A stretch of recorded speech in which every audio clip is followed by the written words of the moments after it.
Yeah, that's the one a complaint I hear a lot. It's like, I tried listening to your pod, but I can't tell you and Zach apart, so it sounds like just a freaking crazy person having a conversation and laughing back and forth at his own jokes. Fight Club. Like, I'm your Brad Pitt. You struggle with pod outfits, like, hey, we're going to do a pod today. What did I wear last time? Yeah, because I'm looking at it, it's either like a white shirt or a black shirt, essentially. Yeah. So today I did go out of my way to put some color on. Yeah, that's good. See, I feel like I've worn this in a lot of pods, and I don't wear the shirt that often, but it's just like all of a sudden the stars align. I gave you that shirt. I know. Most of my clothes do come from you. And I think part of it is out of altruism, but part of it is that Zach is extremely picky when it comes to fashion. You wouldn't get this by You lost sitting me in this altruism. car. What does that word mean? It just means like just doing good for good sakes, right? Like you're truly You lost good. me at doing good. Okay, so just doing a good deed turd daily. Okay. You know the song. Like, Yeah. have I done any good? When's the last time you took a good walk down the street? Like, say you had to get your oil changed and you're like, I'm just going to walk and get lunch. You're in a normal city. Have you walked as a pedestrian lately? Not lately, but the times I have, it's like scarring to me. Like it's scarring. We have not built cities for walkers, right? Like it almost makes me feel bad for some of these homeless people I see because it's almost, right? Because it's not fun to walk places, right? Not the exercise or the physical side of it, but like, you're like, our sidewalks are they're meant to push people along. Well, I don't know how people stay alive. Because I had to walk just like last week. I walked to get some lunch. I'm like, I'll just go walk. And every single time I cross like in front of like a commercial building, like somebody's like about to hit me. And then dealing with the homeless people, there's a lot of interesting people, and they're not good at sharing sidewalks. So a lot of times they just like would stay in their lane. I'd have to walk off on the grass. Oh, But it's a very dangerous, like kind of Wild West out there as a pedestrian these days. Yeah, you got a lot of, who really rules the sidewalk are the sign flipper people. Those guys flipping signs trying to bring somebody in. I would go blocks away just to avoid them. Nobody messes with those guys, right? They are the sheriffs of the sidewalk because, it doesn't matter who you are. If you're carrying an arrow sign and you can flip it around like a samurai, you can mess people up big time. Well, right? They know it. Yeah, they're messing up drivers. I get distracted seeing those guys. Yeah, that one guy. Whatever they're paying them, they're going to pay them a lot more. So there's a guy on Fifth South who can flip a sign around, right? So he's flipping his sign around. He's also reading a book. So he'll have a book in one hand and he'll be flipping a sign in the other hand. Yeah. I'm like, this guy that you're talking about has been around this town for years and years. I once gave him a ride. Oh, really? Mm-hmm. Do you know? Smelly man. Very smelly, but hella good at his job. So I respect it. I wish there was at Olympics for like the side tossing, because it's not that he does it like he's doing all these tricks and stuff, but the way he can so absentmindedly twirl a sign around, right, to gather attention and still be studying like the latest, fantasy novel. It's 100 degrees outside. I'm judging him on the fantasy novel, by the way, but like game recognizes game, right? Like, yeah. I know if I wouldn't have gone into whatever it is we do for work, you've been a great science spinner. I actually pushed you to do that for years, and you never listened to me. Weber State actually offered me a full ride sign flipping scholarship, but take that. I know it was just Weber though. Speaking of from Weber. Speaking of talents, I mean, you got the Olympics coming up. Is there like an event that you wish they had in there? And there's a lot of events I wish they didn't have. I mean, some of these gold medals are given out. There's like 5 people in the whole world that do these events. Of course, they're getting medals. Yeah, I would like. So you follow UFC really like a ton. Mm-hmm. I don't feel like I followed a ton. It's like soccer for me, where it's like every few years there's somebody. Like I'll check some tournament or that you got to see these fights or whatever, right? And I'll get like the cliff notes of it. But Olympics would give it like a nice turn for me to feel like I was going back to the Rocky, Rocky IV versus the Russians. Yeah, right? Like an MMA fight internationally, because they're already kind of UFC. I mean, it's everybody. Well, they do taekwondo like in the Olympics and things like that. They do boxing but it's pretty. I feel like it's pretty. Like UFC would be really cool. Oh yeah, that'd be a really cool event. There's some. The events I just want to see less. Like the swimming, they give out way too many medals to where now they're like, oh, this guy holds like, he's up by like 20 medals compared to everybody else. But like, there's so many events. I agree. Like Phelps was amazing, but he had like 100 events to get more gold medals. Yeah, there's like 100-meter relay, 200-meter relay, Yeah. non-relay, right? Like they got to pick the swimmers part in this pun, but they have to pick a lane. Okay. That was a great pun Thank you. right there. You thought of that before. Oh yeah, I was helping Mac. He went to Mac's my oldest boy, and he went to like a boys camp at the same thing you were at recently, right? Yeah. But for up at Bear Lake, and he has to like say something during church on Sunday, so they wanted to go up and talk about it for a couple minutes, and he was just talking how he got like mosquito bites everywhere, right? When he was up He there, showed me those. I'm like, you should go up there and like tell a mosquito joke, and it's like, and say. I wanted to tell a joke about all the mosquitoes that bit me, but it turns out they all suck. You get it? I'm like, that's a freaking awesome. Because like, Yeah, that you would have can't say killed it. suck. You can't say suck in church. Oh, man. But I feel like maybe in 2000 church, but 2024 church, I feel like we're a lot more liberal. Yeah, if you go in confident, you can kind of say that. Yeah. That would have been good for him. I know. Oh man. Done a couple breaks, so. Let's delve right into the elephant in the room. That debate was. I don't know if it was It was. I think Rogan. I mean, I hate quoting another competitor to our pod, but he was like, "Hey, season 1 of episode of season 1 of America was lit last night, right?" Yeah. Like meaning like we are in a reality show in terms of like what people really care about, because that Chevron precedent It's like quoted it's way a under bigger the deal, rug. yeah. It's a way bigger deal to your day to day, right? Like this will impact you so much more than that stupid debate. Old men, but that debate arguing was like who slept with who. It was so fun. The golf. So my favorite golf thing. Oh my god. My favorite part was the golf thing by a long shot, because Trump was actually fairly docile in the debate, right? You felt like he was like kind of just sitting back and like, and part of it because he had to, because he was muted, but man, when Biden said he was a 6 handicap and then immediately changed it to an 8 handicap, Trump was like, I can stand no more. Because that's just a normal argument you have with your buddies when you're like trying to figure out. Yeah. That actually made me like, that like it was very redeeming about the night. That's such a debate thing to say, because if in real life, I feel like if he showed up to a tournament, he'd tell everybody he was like a 15 handicap. Yeah, because you want to sandbag. Yeah, he wants to sandbag a little bit, but like at a debate where you're promising big things, you have to be like, yeah, I'm a 5 handicap. Yeah, and for our listeners out there that don't listen to golf or that don't watch golf, a handicap is basically it punishes in a tournament. If you play in a tournament and you have a high handicap, you get a head start. We did not sleep with porn stars. Yeah, you like that start? Oh my Like gosh! when Trump's like, I didn't understand what he said there at the end. I don't think he understands. I don't think he understood what he said. I actually just kind of felt bad for Biden.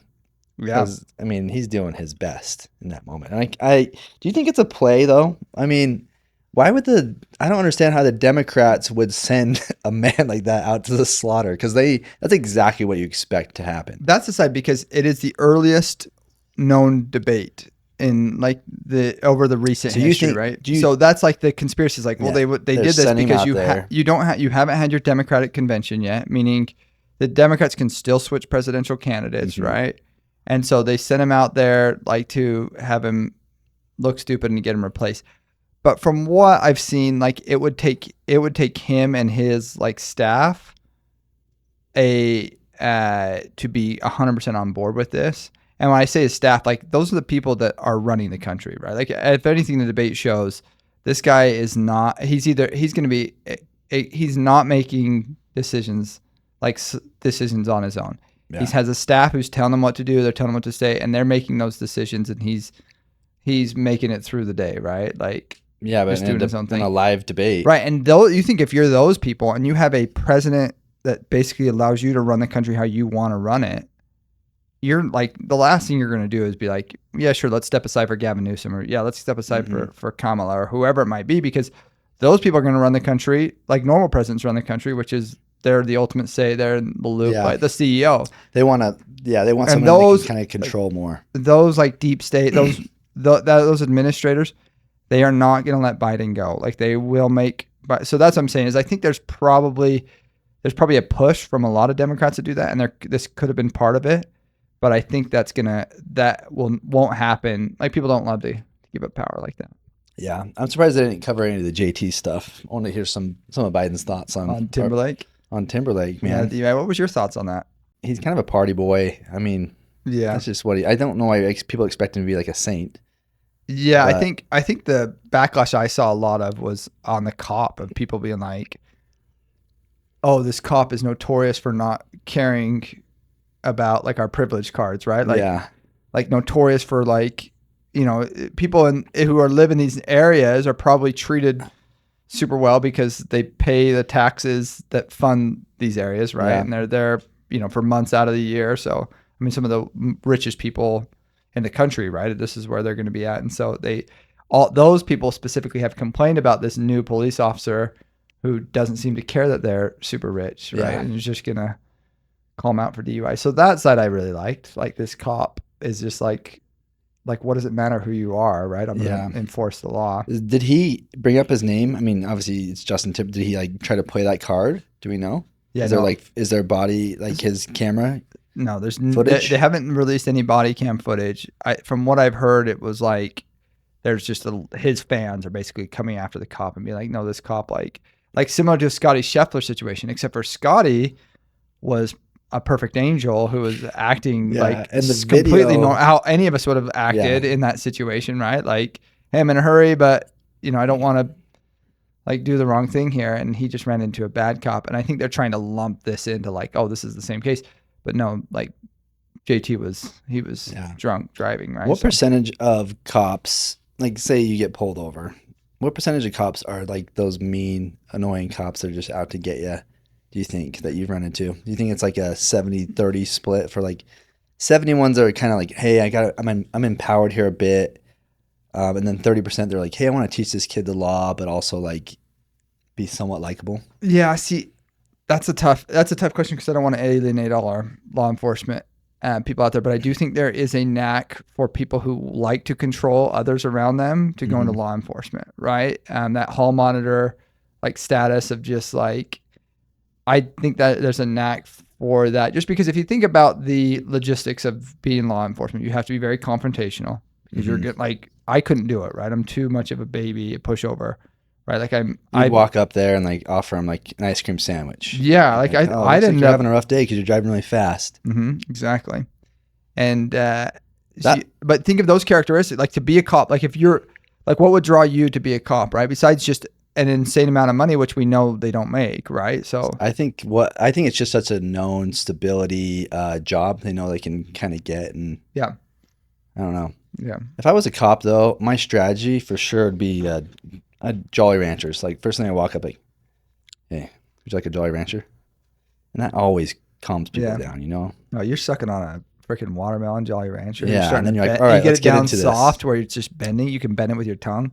All right, now that you got that, you were going 110 miles an hour there. Yeah. Yeah, I would love, like, we're very close to not needing traffic police officers, like extremely close. Right, the technology's there to let the cars drive themselves.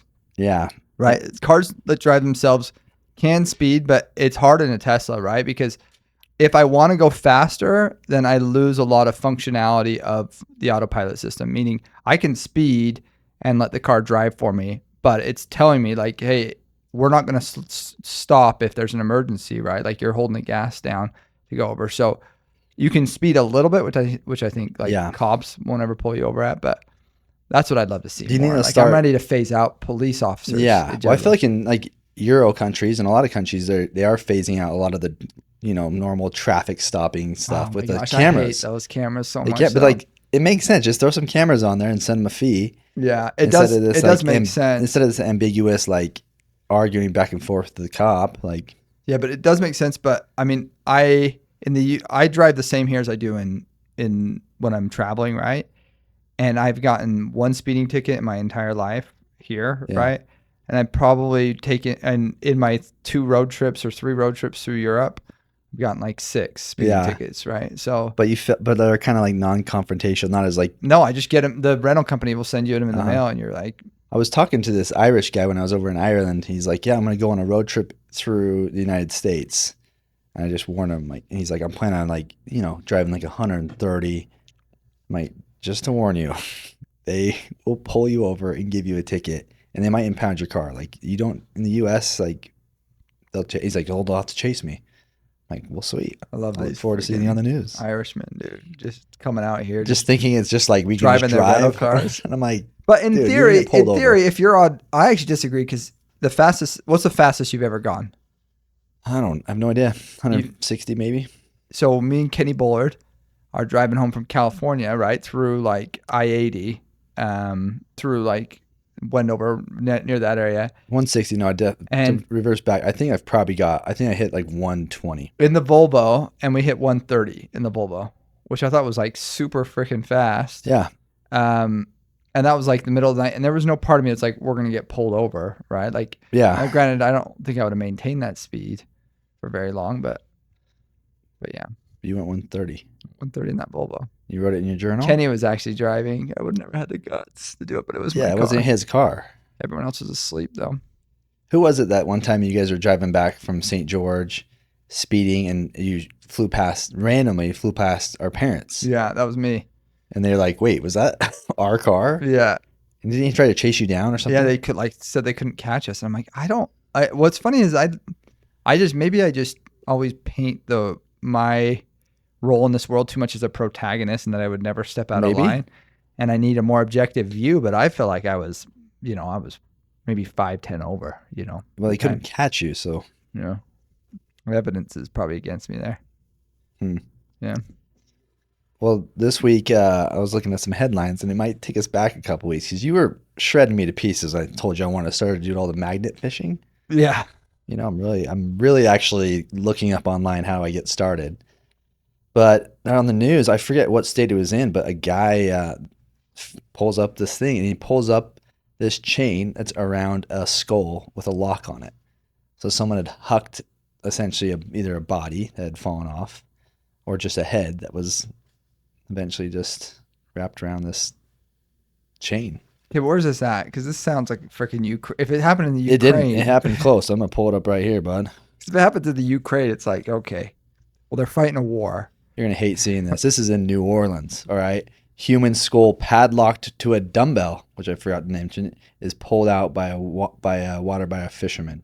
So he's using the magnet fishing. They call them fishermen too. You can be called a fisherman if you do it.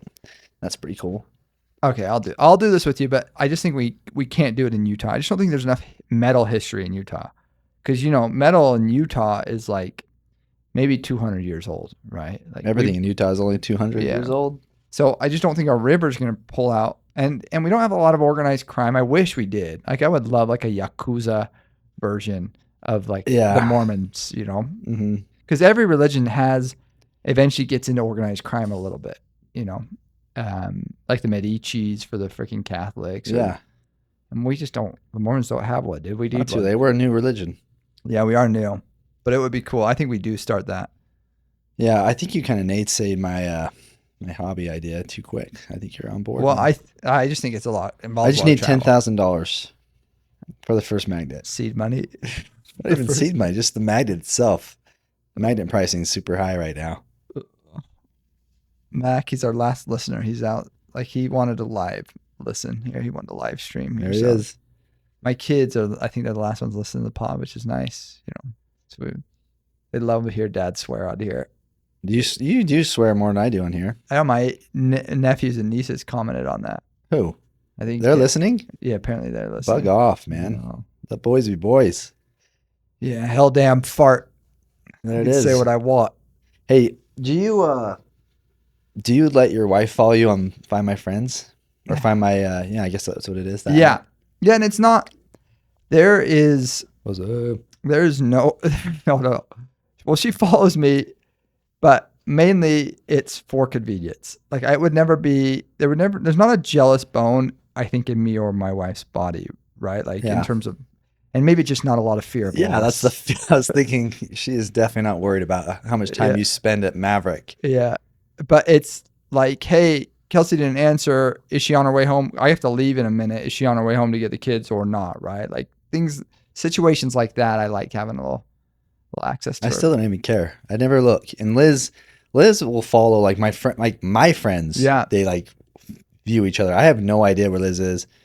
I mostly don't want to share it. Well, I do like a little bit of a private life for some reason. I'm not doing anything though. It's almost like an embarrassment thing. Like, Oh, Zach's like back at Walmart. You know, he loves Walmart.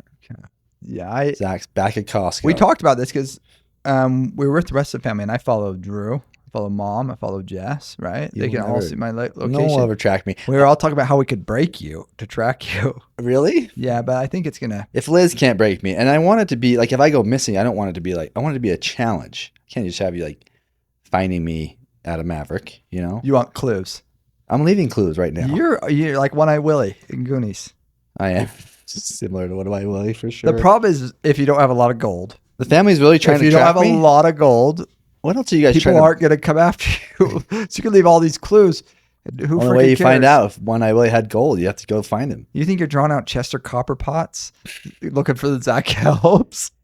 No way. Reference, guys. Chester Copperpot was he was an adventurer, an explorer, and looked for One Eye Willie's gold, and he didn't pass the booby traps. I just hit my inhaler, my asthma inhaler. Yeah, Did you see that? from name the From- character. That was Sean Astin. I don't know. Have which you character introduced it your is. kids to Goonies? Oh yeah. Do they like? Does it hold up pretty Goonies. well? Oh yeah, it's so funny. What movie has like held up They where make you're like, Leo truffle shuffle now. yeah? What movie? Because like that's one of the funnest things of being a dad is introducing new like your movies and seeing your kids really enjoy it. Well, we had live action and Disney movies, right? And our kids had like it was just animated Pixar, right? Like there's very few. I mean, what live action besides remakes of animated Mm-hmm. shows? Like they just don't do a ton of fun live action stuff. Maybe like the superhero ones, but even those are more for adults Mm-hmm. than anything. So, but we had a list of them, and some of them are like hold up, critically acclaimed or awesome. We just watched Mighty Ducks, one, and that was, I mean, that's a great movie. Yeah, I actually showed my kids Mighty Ducks, all of them. Little Giants is like so like awesome, amazing movie. Yeah. Right? Like fun, creative. Yeah, and funny. Like Yeah. this is a problem. Like where Sandlot as well. My kids Oh, yeah. love Sandlot. But why did I just watched the Men on the Boat, Boys on the Boat? Do you know that story? No. Well, it's about like this during like World War II. This little row crew, people that go to the Olympics, Oh yeah, yeah, yeah. and it has all the story of like classic Disney. But the character, like, you don't even like the characters. They're not like there's no memorable characters. You remember the Titans? Like you knew every player, all the Yeah. they're all like different. That's what they just don't nail. It's almost like AI is making these things, or like make like a classic Disney movie, but there's no like real soul in it. Yeah. I mean, it's a great story. No, True I think story. that's a good point. We saw like the Iron Claw. I don't know how I ended up at this movie, but it was the same thing where I'm like, all these characters die, and I'm like, finally, like let's move this show That's along, actually right? that was a sad story. It's way the sad. the movie's not great, but if you watch like the real story, Oh yeah, I'm sure the real story would draw me in. I just think the movie, I'm like, I don't care. Like none of these characters are funny or cool. I don't want to be with any of them. the Iron Claw, that group of brothers is like the complete opposite of us. They are, yeah, They're like all tough and close, but and they all kill But- they all like kill themselves or well, just initially die. before they die, they are fighting for a world championship. So if it's me, you, and Drew fighting for the world championship, because for those who don't know, to become world champion in wrestling, because it's fake, you have to be an entertainer as well, Mhm. right? So it's not just about the muscles. So let's just take the physical side out of it, because it's not just about that. No, you had some great moves. You invented a few moves that I used to show off to my friends. Even I was Yeah. way pumped about The it. Helmster Havoc, It was actually a very painful move. I don't know Super how you would painful. have got people in that position. they had to have been knocked out from a chair, Yeah. or maybe a 'Cause jump you off got- the top rope. What was the move? You like after they were on their stomach and you would grab like their neck, right? It was like it was their arms. I thought it was their legs. So there was a scorpion death. It was a like subset of the scorpion deathlock where grab somebody by their legs, you put your leg in between their legs, but you're not like kicking them in the nugs or anything, and then you flip them onto their back, and you're pulling with your you cross their legs and you're pulling. Extremely painful. It actually is. It like rips your abs. Like it No, hurts I so remember much it on it. being painful, but you had to like set it all up. Yeah, mine The was setup more was too- elaborate than that. The setup was a little technical. I don't know if It was like physically it was a possible. mix between origami, like a really good origami, and wrestling. You know. We were super into wrestling though, growing up. Yeah, I was into origami too.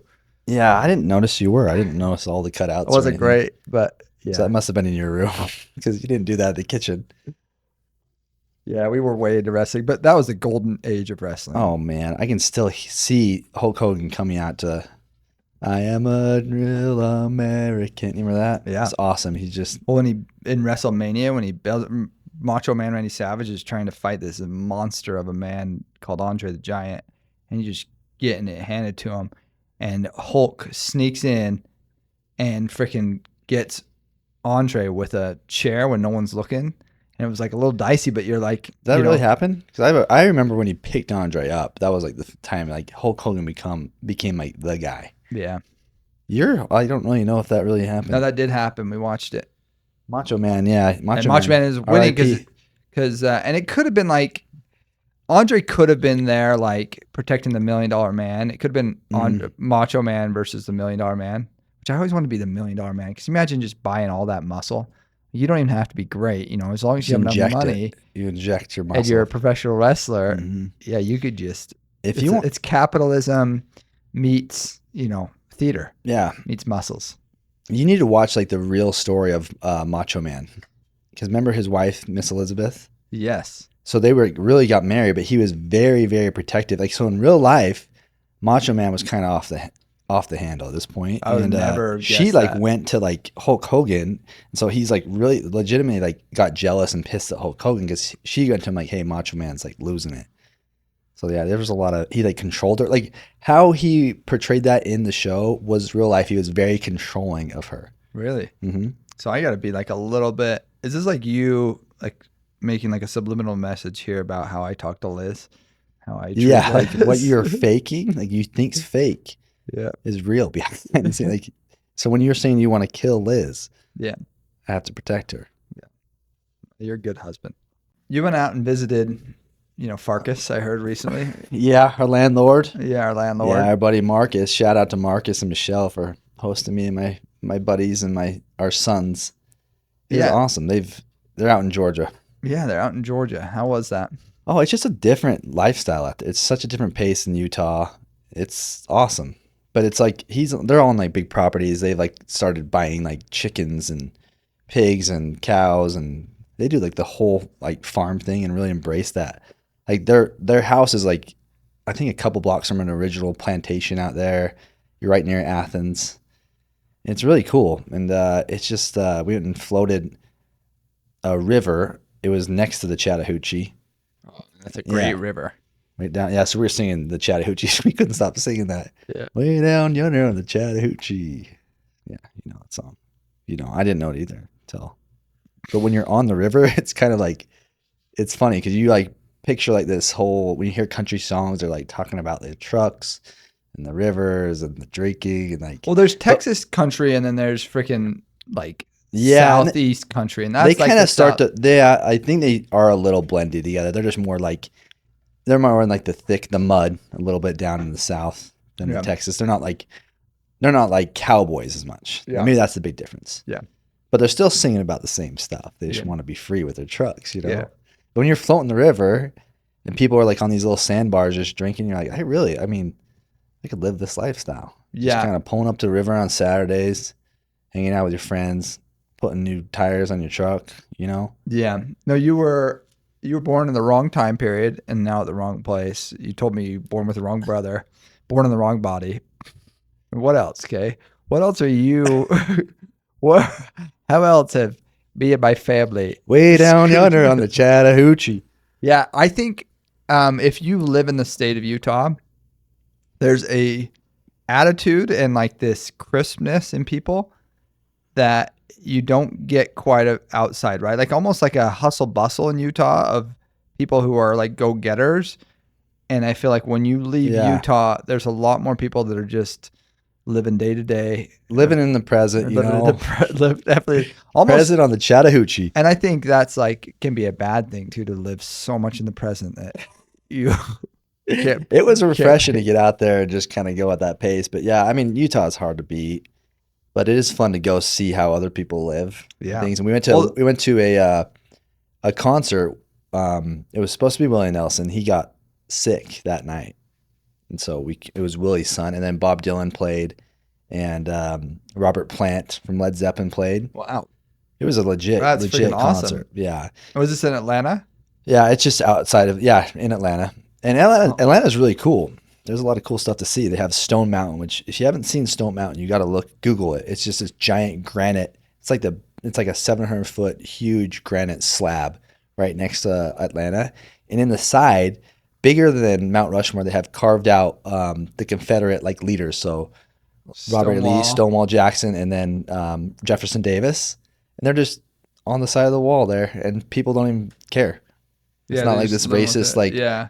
if it was lower, maybe people would go spray paint it, but like nobody cares. It's just part of their history and it's just there. Yeah. So these like I mean, granted, they did build that. I mean, the slab itself, if they build it with slave labor, that might no, be- they did do that, but they built it in the 70s. So it's way after the Confederates. that's crazy that They they could have got started to away build with it. that. They started to build it in the early 1900s and then finished it in the 70s. But yeah, they finished it. And it's just this project. They would have like Klan rallies on the top of this big stone mountain. But That shocks you, but it should shock. I mean, I feel like even I'm like, don't get me wrong. I think it's cool that it's there. I think it's a part of their history, like good or bad. I don't think it's yeah, like, I don't think it's good to erase history. I think it's like, hey, let's learn from these guys' mistakes.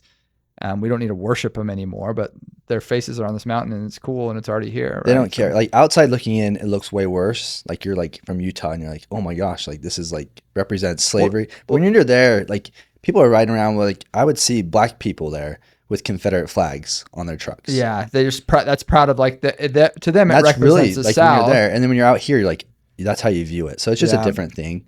Yeah, and two of those guys at least, Stonewall and Robert E. Lee, weren't necessarily like these huge proponents of slavery. They were more like proponents of like defending the South. Like Stonewall, like arguably, if that guy survives the Civil War, the South Mm-hmm. like comes out of the Civil War at least neutral, right? Like they were that dude was insanely Yeah. smart. He accidentally got shot right when they after one of the battles. He was riding back with his men, and one of Lee's men accidentally shot him. Oh, Thinking by it his was a own northerner. friendly fire. But he was like, I mean, he dominated almost all the battles he was in, right? So Yeah. he was, and Lee obviously Yeah, was in that same camp. So it's like to me, those guys are like, hey, for sure, what they like the Confederacy stood for, like. yeah. No. I don't think Jefferson Davis. I mean, he wasn't great. He wasn't. No. Like, he was just one of those guys that really was just more- wanted slavery. He was more politician, right? Like he Mhm. was more like, I mean, then when Lincoln does the Emancipation Proclamation, which was like awesome, right? Like this is super crucial at this time because otherwise we would Jefferson like Davis the had a hernia? North would have. Yeah, he starts like saying like, see, this is what I told you. Like this whole time, it's like, well, at this point, you've cost the North so much, they might as well take Yeah. this, right? And they might as well get black people because after that, then black people enter the war Yeah, and are able to fight for the Union, right? Which I think's a cool part of history too. yeah. So you Jefferson get, like, Davis glory. ended up just he was imprisoned for just a couple years and then let go. Yeah, So it's interesting what happens to those guys right after. I But know. Atlanta's a cool spot. Like Sherman came through right there. His march to the sea was all through Atlanta. Like, hey, pushing all the way back and split the Confederacy essentially through Georgia, all the way to Savannah. Yeah, And that's what he did. He was just like burning stuff down, breaking railroads, and yeah, it's some cool history there. But anyways, cool trip, different culture, different. It's just fun to go out there. Food's amazing. People are very nice, yeah. People are nicer. and they're nice, but it's there's some corniness to some of this, like their proper manners. You know, Yeah, it's not genuine enough for you. it's genuine, but it's like doesn't mean it's not corny. I mean, like a lot of like have you seen like who's the Alabama football coach? Nick Saban. Saban, how he's like he calls his wife, you got to call her Miss whatever, like that, you have to treat her like this. Yeah, that stuff I don't like. It's a little corny. Like, yeah, hey, that's Miss Sarah. You call her Miss Sarah, and everyone's like, hey, Miss Sarah. You're like, this is a little corny. but Relax. we have a Venezuelan dude who works for us that calls me Mr. Alex and Mr. calls Zach Mr. Sack with an S. with an S and spells it with an S. Yeah. If you ever tell your name, like my name's Zach, and if I tell that to somebody that speaks Spanish, they always think Isaac because they can't. Yeah. You know, it's just part of the. Yeah, it's I'll just go not by a good, Zach. it's not a good Zach? name. I always wanted to be named Zach. I know you did. I You used to lobbied for that. I used to like just turn that Z around and turn it into an S. You like the And Stussy I just S. felt so much better. Oh, this is what I should have been. Yeah. I was never forgiven mom and dad for that. Yeah, you would have made a great sack. Great sack. But it makes you feel good when people say Mr. in front of it.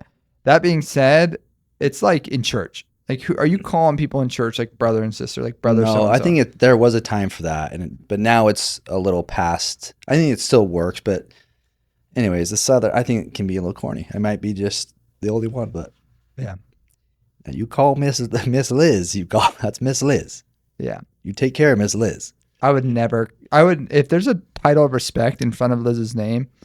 Yeah, I will you refuse wouldn't. to treat to her with her. But Right? we Like, would. That was like the ongoing joke with Marcus and Michelle because his wife's Michelle. Like, hey, we gotta go back to Miss Michelle. make sure you do this for Miss Michelle. It was like a fun little good times. so Too. maybe we're maleducated. Another random question for you. Go on. Have you noticed like people like to answer their phones? Like, say you're in a car with 3 or 4 friends, and their kids call them or their wife calls them, and they just sit there and like they'll put them on speaker or FaceTime and just chat like in front of you. Where you're like, I'm more like, hey, I'm gonna take this call later so I can actually talk. But some people just like to answer and be like, hey, say hey to my friends, and like the friends are like part of the conversation, Yeah. but they're not really part of. They're just kind of listening to them talk about getting groceries and picking up their kids, and then they'll like kind of have like a conversation. I feel uncomfortable around those I people. hate those conversations. But Like, I hate there's a that. lot of people that do that, or they'll answer their FaceTime and be like, hey, I'm with this person, say hi, like, Hey, and, Snookums. and I'm kind of like, what's up? I'm not very good in those situations. I know. I feel like I'm really funny, except for when I'm brought in on a No, when all of a FaceTime. sudden it's like, hey, here you go, perform. Yeah, I'm I'll not usually good at like that. say something. Though usually what I do is I'm Hey, like, babe. hey, I'm like, oh, that's weird. I was just FaceTiming her, Yeah, that's and then people are all about it. Get thrown off. That's what I'm gonna Especially go if this to. is like, somebody you don't have a lot of rapport with. Yeah. You say something like that, I and they think could go Macho Man, Randy Savage / Miss Yeah. Elizabeth, and really not like that. I think it's good. Like I noticed a lot. Like when I'm with my in-laws, Liz has one older brother that lives out of state, and for some reason, every time we have a get together, not for some reason, but they call, and so the parents will answer and put them on like FaceTime. Yeah. And I'm not good like where they're like tossing it around and everyone has to have a conversation in front of other people. I like private conversations, so I'm down to talk to my brother-in-law or whatever. I don't need to do it in front of everyone and have this long conversation. So I'm just like, I just avoid it. I'm like, I'm not saying hi. This is why I'm like, still on the fence whether I should send Mac. Are we autistic? Send Is that Mac what's on happening down? send Mac on a mission or not, because I'm really nervous about the FaceTime. Like, because we've been around people who have their missionaries FaceTime, and it's like, hey, they have a half-hour conversation. Yeah. And if Mac's texting me, that'd be great, right? If I could figure out how to be like, hey, It might be there. take a half hour just to text me a little bit, maybe a couple of little messages. I'll text back. It's like, it's private. It's very much informed. Like if I'm busy, I'm just not going to text it back, but Mhm. I can't not answer the FaceTime because that's the only thing he has Yeah. for the week, I think I'm realizing that about myself is I'm way more private than I've ever thought because I'm thinking about to find my friends. It makes me uncomfortable to have people looking at where I'm at. When there's a conversation, I like to be alone in the room. Like if I'm talking to Liz, I don't want to talk to Liz in front of you or anybody else. Yeah. And other people do that. I must Well, just be, it's not an sometimes- insecurity thing. It's more of just like, I just don't know how to get comfortable doing that. Yeah. I like being like, I have, the Alex around people when I was talking to Kelsey, and then the Alex who, may need Kelsey to cooperate, and they're two very different people in terms of how I'll talk to her. If I'm around people, I'm being funny. You're like, she's at the expense of a lot of those jokes. Hey, say hi to Miss Kelsey here. Yeah, exactly. But, on the opposite end, I'm going to be like, oh my gosh, you look so good in that shirt. Where'd you get that shirt? Yeah. You should buy more of those shirts, Yeah. because there's two different agendas. And one, I'm trying to make people laugh. The other one has a different agenda. Okay, funny little political story, though, jumping back into the politics. Now, this is a funny story that's happening in D.C. right now. There's a very popular coffee chain out there and with like a bunch of locations. And all these baristas are getting together and like, hey, I mean, a barista, like you're just going to be very influenced by, cultural and political stuff. So like, hey, we should unionize because that's a cool thing to do now. Let's unionize and ask for more, better wages and better time off and this and that, right? Which in theory, like unionizing is awesome, I think, in the past, right? Because it allowed people who We're taking advantage of. Yeah, exactly. To have wages. a little bit of power negotiating, right? But nowadays, with so many businesses out there competing for employment, as long as there's a demand for employment, a high demand for You're gonna employment, get what you deserve. yeah, then it's like hop on the internet and get a different job, right? Go Mhm. on Monster and get a different job, right? And people can leverage their salaries that way. So anyways, they're trying to unionize, and another company that this happened to in the same area ended up going out of business right after the baristas unionized because they gave into the demands, and then it like didn't make any sense to continue operating the business because they were paying their employment too much. So it brought the company down that they tried It to brought the unionize. company down that after they unionized, right? Which happens, I think, quite a bit, right? Mhm. When you're doing that, we see that in the auto industry a lot too. But this company is about to unionize, and the owner's like, "Hey, I have this freaking awesome idea." So he goes out and he hires all of his attorneys and all of these employees, these new baristas, Yeah. and so he hires all of them. And this week they take the vote. And so now he's got all these people that he's hired just so they can vote. So they can out majority like the rest of them that want to unionize. Yes. Is that genius? That is genius. I mean, is that going to cost like extra money because he's hiring more people? Is that just going to dig in? But For it's sure. saving money in the long run. Yeah, So I it's think saving the business. I think it's in the long run, like it can save the business, but it feels like I'm like, can people vote on like whether they're going to become a union like every year or something? So you're just this. So when you're in that company, you're this barista, and you're like looking Okay. forward to this vote. All of a sudden, that morning goes to work, and some guy shows up, and he's like, "Yeah, man, I just got hired. I'm another barista." Yeah, and he's just like a freaking lawyer Dirty. It's like trying to mix up a. No, I've done this before. When's the vote, by the way? Yeah, it'd be amazing. Oh, I'm that's excited. awesome. I'll let you know how the vote goes. I actually got hired. You're gonna vote. They would sway you. You'd be there for like a week, and then all of a sudden, be like, yeah, I guess maybe you kind of make sense. That's I'm actually- voting for the union. It brings me back to Ocean's 11. Remember where they send the two out to the dice making factory Yeah, in in Mexico, and then Yeah. they unionize All of a sudden, them. they're leading the revolt for a union. I love that. Right now, I mean, our viewership, it's skyrocketing. It By the way, is. people are listening, And thank and you. we appreciate you. Yeah. One person actually wrote in Okay. named Carol B. I Okay. don't know the last name, and she wrote to us on the pod. She's like, "Why are you doing this?" With a question mark, you know. And I Oof. thought along about that. I'm like, "Why is anybody doing anything? Everyone wants to get laid." Yeah. And that's essentially what I wrote back to her. Alex's son is in the other room. I'm trying to be quiet. Well, he can't spell, so we'll just say L. That's why we're doing this, Carol B. Yeah. Because we need that action. We're about that action. Mac's like, hey, I want to listen to your podcast, but I don't want you to talk about sex stuff. All the podcasts. Dude, that's tough. Come on, I bud. know. It's like, hey, Mac. We're like, still in that's our what 30s, sells. man. Maybe when we Yeah. do a pod when we're in our 50s 40s, and yeah. 60s. No. when But we're- for now, dude, yeah, he needs to know. we just take the pod wherever it organically goes, and that seems to be. He's not. No, listening we're to this, usually by the pretty way. good. We're usually he's on his phone with the door yeah, shut. we're usually pretty good about this. I'm not ashamed of it. No. Oh, I think also I love the sound of my own voice. I love hearing what I have to say. You kind of have a sound. Maybe I do too. We have mucus clogging most Yeah. of it, so it's very nasally. Yeah, that's the one complaint I hear a lot. It's like I tried listening to your pod, but I can't tell you and Zach apart, so it sounds like just a freaking crazy person having a conversation and laughing back and forth at his own Like jokes. Yeah, because not many people are watching on YouTube, so we could be the same person. Yeah, It's it like could a beautiful mind scenario, be. Oh man, I get to be. or like a Fight Club. Like I'm your Brad Pitt, you're Ed Norton, right? I want to be Bob. If we're going. No, Bob was a real person, dude. Yeah, good point. You're right. Yeah, you can be that, but eventually I'm going to shoot myself in the cheek. to No, get rid of eventually you. we, But yeah. we destroy the credit card companies. But that's part of our like income is through credit card companies. So maybe that's not a good idea. No, We'll talk about it. Let's talk. Let's not. it's a blow 'em little, up it's yet. a little in depth for the listener. Essentially, just watch Fight Club and you'll know what we're talking about. I'm Brad Pitt though. So let's get to our most important segment when I really get to talk. What has happened on this day in history? So this day in history, I was looking at this. In 1843, this is when Britain officially adopted Hong Kong into the empire. Xiangong. Shandong. Uh-huh. Yes. Wow. Do you know much about that? Like how they got it?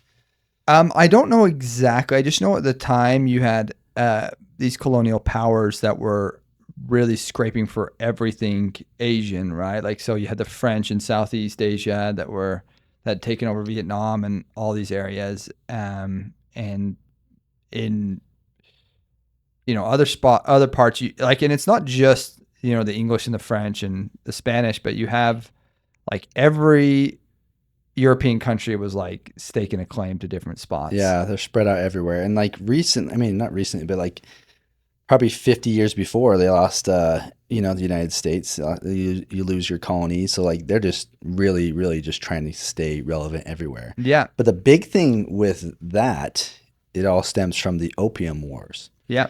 So essentially England, they find, at the time India was already part of their whole empire. And they get these from these poppy seeds, some of this opium, some of these drug opioids, Yeah. And they get all these Chinese hooked on these things. So they're trying to they're coming in. And the Chinese at this point, I don't know how true this is, but to credit them, they were anti-opium. Yeah. So like they were like, people were getting addicted. They're like, hey, so they essentially said to the English, do not bring this stuff into our country. They're not letting it happen.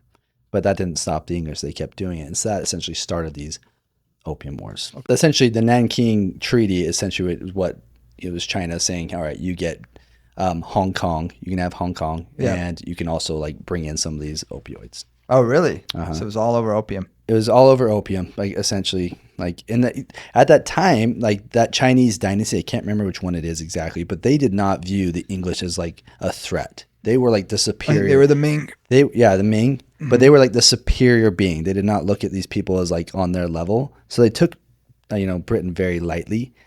But once you start messing with Britain's freaking navy, that's the problem. Hong Kong's a bunch of little islands everywhere, right? Yeah. So they started messing with the navy and they just got worked. Yeah. But so it was 1843. Have you been to Hong Kong? Mm-hmm. What'd you think? It's awesome. Yeah.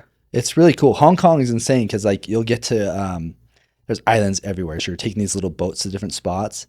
Super busy and it's really hilly. So I'm talking like all of a sudden instant cliff. So like right in the middle of a city, picture yourself a city, and all of a sudden escalator going up like 1,000 feet. And so people were taking these escalators up to their either shops or their homes on these hillsides. Crazy. Right there on the water. I get scared of going to places like that because I don't want to get stuck there for whatever reason. You would. I think people get scared. They read stuff on the news and like you'll talk to anybody, like most people that haven't been to Mexico are like, it's dangerous, it's scary. And then you get there like, these are just people normal. Living. Like there's not some like undercurrent of politics going on. I'm sure if you went to like war, driven like Russia. Russia or Afghanistan during those times, like it's a little more. But like when people are talking Mexico, I'm like, go to Mexico. Yeah. No, that side I do. Yeah. I think for me, I mean, we went through customs in Beijing, I think once, or Shanghai, and that was that felt like intense. But I'm sure people coming to the U.S. going through customs here are like, wow, this is intense. I don't know. I keep getting cavity searched. I feel like every time they pat me up, every time I'm at the airport here. Well, it's probably you're the Brad Pitt. When you're the Ed Norton, nobody cares. Yeah. What type of person bugs you more? Like dishonest person or a boring person? No, I'm asking you this because someone had me take a personality test, and that was one of the questions. Is whether you're dishonest or boring. And my justification, this is what I said. I said a boring person because a boring person to hang out sucks. Yeah. So boring, right? But a dishonest person, like I know a lot of dishonest people that I can hang out with and just kind of take with a grain of salt, where they're like lying about a story, but they can still be funny and they can still be fun. Yeah. But they're dishonest. As long as you know they're dishonest and you take that with a grain of salt. But boring people, there's no way around it. You were just boring. Yeah, but if you've been with a dishonest person that was so dishonest that like the one-upping dishonest person, that's like you say something and then they're just gonna lie and one up the story somehow. That's tough. You would rather I find that sit boring in silence with some boring person and be lied to. I think I have a lot more boring friends than you do. Like if you look at my friend group, like I think so you have like the spectrum of like liars and bores over here, and I probably was more on my group probably could go more boring, and your group probably could go more liar. Yeah, maybe you're right about that. Because I mean, I could name 4 of these boring assholes. Sorry, Mac. 4 of these boring dudes off the top of my mind, and just call them out right here on the pod. And I love these dudes, but yeah, for sure they'd be described as boring. Yeah, I don't have a lot of tolerance for boring people. You don't have enough time for it. We don't have enough time. Life's short. But Why be around boring people can have a lot of resources. You know, if you find No, I think there's good. The boring people are good people. I'm talking like say they're really good people. They're good family people. yeah, but if they got resources, they want to But see. if you can't juggle when I ask you to juggle, then you have no business being around me. But sometimes boring people like the spectacle of not boring people, and No, if they for got sure. enough money So they feel or cool resources that like a they can Zuckerberg. trade for it. Yeah, exactly. Like Zuckerberg would be a perfect boring friend for me because he'd be like, hey, I'll entertain you with some of my non-boringness, and in return, You give me some of these like hookups. yeah, I'm talking like, trips, Yeah. PJs, all of the above. PJ, private jet, not to be confused with what that could have sounded like. Oh, Yeah. I was thinking peanut butter and jelly. So what have you been watching lately? So Netflix, they just dropped the Tour de France. It's almost like a Formula One documentary. You watch that? But they do it with the Tour de France, and it's really cool because I mean, now that Armstrong is not around, all these guys are just robots. They're boring. Yeah. But those shows, like just like Formula One, those guys are all boring people. Yeah. But very interesting jobs for sure. Yeah. And you can get like a fun person. If you can get a fun personality on that show, they just dominate. Oh, they right? dominate. The Formula One, they have a couple like personalities that are so fun to watch. But I mean, the Tour de France is like such a big deal, and it's on TV for like a month every year. It's really cool to get the insight of like who's supposed to win, and like what teams fight with which. And there's some nasty wrecks, and just what they're going through for those. I think it's like 21 days. They're doing probably like an average of like 110 miles a day uphill through the Alps, through the Pyrenees. And they're covering, this is the first year since the Olympics are in Paris. This is the very first year. And like, I think they've done it for like 150 years. That's not going to end on the Champs-Élysées in Paris.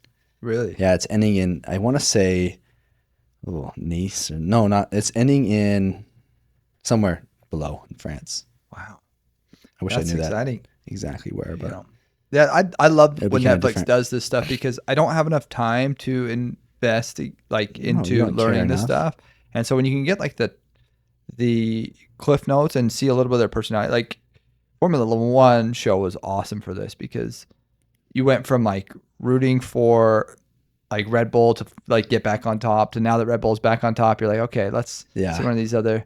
But it's also one of those things where in Formula One, people are super excited to take third place, right? Like you get into third place and it's like life changing for some of these drivers.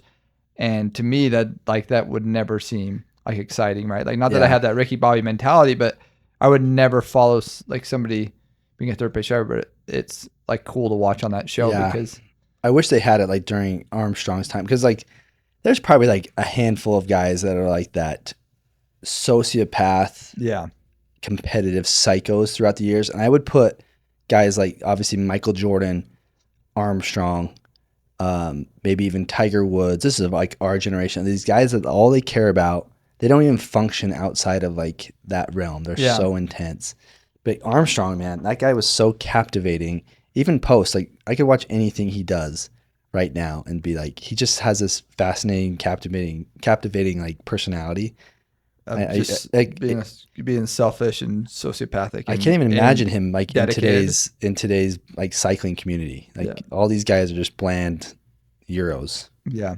Like I don't know how he got there, but his story is awesome. Anything he does. I have a surprise for you. Come on out, Lance. All the way from Texas. Oh man. If we got to interview Lance. He does. What's cool is the Tour de France has kind of like start putting him back on. So like he'll come on every once in a while. Like he obviously tons of people really hate him that he threw under the bus. Yeah. But he does a podcast now during the Tour de France, breaking it all down with some of his old teammates. Wow. I think he has like 3 friends. I get intimidated friends. bringing not that we brought guests on this show, but I get intimidated with things like that because we've had a few guests. Lance is expecting people to know a lot about him if he's going on to a show. And you don't do your research. Refuse to do, unless it was like, hey, unless you're like, a medieval king, right? Like I'm not going to know a ton about you, right? Yeah. Or like, wouldn't that be a freaking sick podcast if you could take like a real historical figure and we got, come on out, Hitler. Yeah. And just interview Adolf, or just interview, Stalin, I'll tell or you what. interview Henry VIII. And that guy would be sweet right here. We're just chugging ale with Henry VIII. Yeah, I would And love. he's telling us about like his favorite wife, his favorite beheading. Okay, what else you got? I mean, besides boring. Wrexham. Wrexham. You're watching the 13th. I thought about that today. I'm like, I need to watch a few If you haven't watched Wrexham, it's on FX. It's Welcome to Wrexham. It's Welcome to Wrexham with Rob McElhenney, the guy from Sunny in Philadelphia, and Ryan Reynolds. They bought a Welsh soccer team that was struggling. It was community owned, and they ended up buying it to like save it. And then they're trying to make it competitive and put tons of money into it to like put it back in these higher leagues. Because in soccer, they have essentially, I think, about like 6 or 7 leagues, and they have a top league and a bottom league. And this Wrexham team was essentially closer to the bottom. If you can get in the top 2 or 3 in that season, it puts you up, it promotes you. And so they hadn't been promoted into the better league for like years and years. And so they're trying to get promoted and keep going up. And the more higher up you go in these leagues, the more money there is. Yeah, more television rights. And this is the greatest sports league setup that you could possibly have, because you can, and a lot of people will do this. You could literally start your own club, start at the bottom tier, and work your way up. So you're playing like Barcelona. And yeah, like, if you're good enough and you have enough money to put into these things. It's what's funny about how Euro soccer is, it's the opposite. Like here, if you take last place in the NBA or in the NFL, what do? You're rewarded. They give you the number 1 pick to level it out.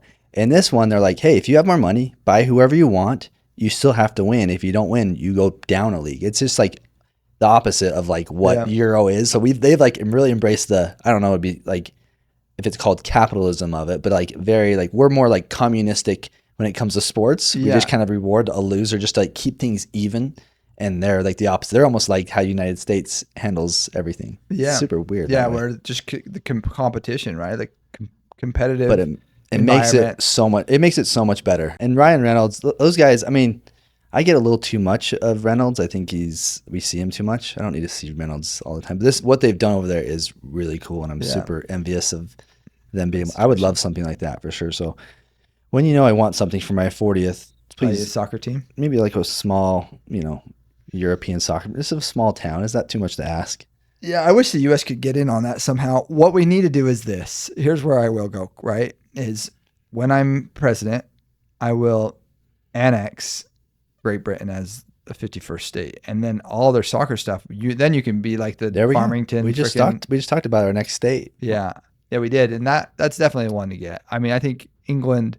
That would be going full circle, because eventually they'd have to revolt from us, and I would love that, right? Like just to see them have their own tea parties. I'm not putting it past it. I mean, we've covered a lot of ground in the history of this world. Yeah, go full circle where kind of apprentice to master, master to apprentice thing. Yeah, it just keeps going and going. Yeah. Just like this podcast. It keeps going and going. Should we let the people go? Yeah, let's let them go. That's good.